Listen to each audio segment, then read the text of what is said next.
What if I told you that everything you think you know about gravity is wrong?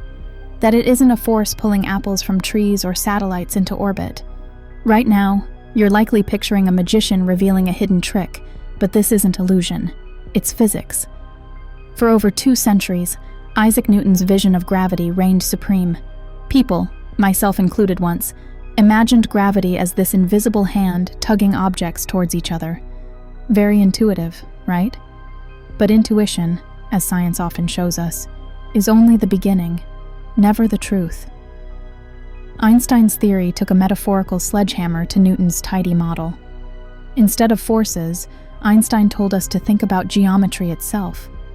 Space and time are not fixed backdrops, he proposed, but form a malleable fabric, constantly shaped by energy and mass. Imagine stretching a trampoline with a heavy weight in its center, rolling smaller objects across it. They don't move in straight lines anymore. They curve along the bending surface. That's Einstein's spacetime for you. By curving spacetime itself, energy and mass determine the paths objects take, naturally leading to what feels like gravitational attraction. Do you feel like we're bending your understanding already? Great. Let's lean further into this. Newton wouldn't have used words like spacetime or curvature. He'd speak about masses and distances, equations governing the gravitational constant, rate of acceleration, numbers we could calculate, test, and use. And they worked, for apples and planets alike. But there were cracks even Newton's framework couldn't paper over. Take Mercury, for instance. Its motion around the sun didn't fit what Newton predicted. Year after year, its elliptical orbit shifted, imperceptible in a lifetime, but undeniable to scientists who traced centuries of observations. Newton's equations simply weren't precise enough, suggesting gravity was more complex than just force at a distance. Cue Einstein and general relativity. When Einstein described space-time curvature, he didn't discard Newton entirely. He broadened the stage. Gravity became shorthand for the ways energy and mass reshape space-time's geometry. Objects don't follow forces so much as they are guided by space-time itself, like water tracing the banks of a deeply carved river. To explain Mercury's orbit? Einstein stepped beyond Newton's approximations, proving that close to massive bodies like the Sun, space-time bends more severely. Mercury wasn't merely orbiting, it was tracing space-time itself. Geodesics, we call these paths, the shortest distances in curved space-time. Not simple circular orbits, but paths dictated by space-time curvature. All right, you might be thinking, but if gravity isn't classic action at a distance, why do things still fall? Why do satellites stay up and apples come down? Because locally, on Earth in our daily experience, we're swimming in a pocket of space-time where curves appear nearly flat. Take a slope and zoom in, you'd think it's a straight line. That's life in Earth's gravity. Space-time curvature subtle compared to, say, a black hole tearing reality apart. Try this thought experiment. Imagine you're in a sealed box floating in space. Suddenly, objects around you start drifting downward. Are you inside a rocket accelerating upwards? Or is gravity pulling everything down equally? Without looking outside, Einstein says you can't tell. This equivalence principle, revolutionary at the time, tells us gravity and acceleration are interchangeable descriptions of the same phenomenon, locally speaking. Einstein would go further, predicting extreme feats Newton never dreamed of. Light wouldn't travel straight near a massive sun. It'd bend, cradled by the sun's curved space-time. Time itself, Einstein warned, wouldn't flow evenly. Strong gravity stretches and slows it. These predictions might sound like high-level philosophy, but they're demonstrable facts. GPS satellites, for example, tick faster than ground clocks, a mismatch corrected because engineers accounted for Einstein's equations. Without relativistic tuning, your Maps app would steer you into rivers or mountains. Here's where it heats up. If gravity is not a force, do we need to rethink everything? For most everyday cases, Newton's classical laws still suffice. They got us to the moon.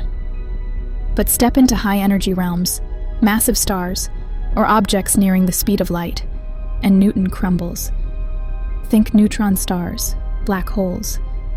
Within these extreme boundaries, only Einstein's curved spacetime survives scrutiny. But even Einstein's model doesn't answer everything. For decades now, physicists have grappled with this gaping problem. General relativity explains gravity exquisitely, but quantum mechanics governs all the other forces, the small stuff. Yet these two fields clash wildly at their intersection. Try describing gravity's effects at atomic scales, or how spacetime itself behaves inside black holes. Relativity and quantum mechanics won't cooperate. It's as if our two most robust theories refuse to share the same stage. Many proposals aim to bridge this cosmic chasm: string theory, the holographic principle, quantum loop gravity, all daring attempts to unify spacetime and particles, geometry, and probabilities. But here's the kicker. We still can't confirm these ideas experimentally. They remain gorgeous, abstract mathematics, or in some critics' views, glorified guesswork. The search for quantum gravity occupies an odd space in physics, a mix of conviction and frustration. Some argue we're chasing windmills, others insist breakthroughs lie just beyond today's instruments. But let's zoom out. If gravity isn't a force per se, then theories about altering, reversing, or switching off gravity, are those just pure fantasy? The sad reality is yes. Unlike toggling forces like electromagnetism, space-time curvature isn't so much controlled as merely shaped by mass itself. You don't turn off geometry, just like you can't repeal the laws of arithmetic. Even futuristic technologies, warp drives or gravity tractors, won't break these rules. They'd merely engineer space-time to flow differently around masses, exploiting existing curvatures as clever tools rather than fighting them. Let's end with a twist.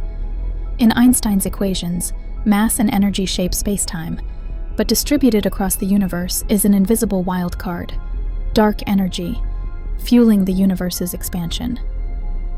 This discovery left physicists stunned, wedging deeper mysteries onto Einstein's agenda. So here we are, in 2025, building our new understanding on a core idea: gravity bends, not pushes or pulls. And yet, the deepest questions remain stubborn. Space-time is Einstein's enduring masterpiece, but also his unfinished symphony. Maybe the solution lies in an unexpected collision of quantum gravity, undiscovered fields, or, who knows, a vision we haven't dreamed up yet. The more we tackle nature's puzzles, the more they rearrange themselves into sharper riddles. If today's revelations about gravity shift your perspective, even just a little, then I'd say our work here served its purpose. This channel's about questioning, challenging, peeling layers back from ideas we thought were final. It's why I started Hyperfocus, to explore together, free from oversimplifications or compromises. So here's my invitation. If you value tackling complexity, if these ideas leave you fascinated, I'd love to see you subscribe, like, and leave a comment. Tell me, did Einstein's reshaping of gravity surprise you? Do you think colleagues today are on the right track for quantum gravity? Feel free to share thoughts. Your engagement helps grow this channel, and I deeply appreciate every moment you devote. Stay hyper-focused, and remember, even space-time itself isn't the limit. It's just the stage.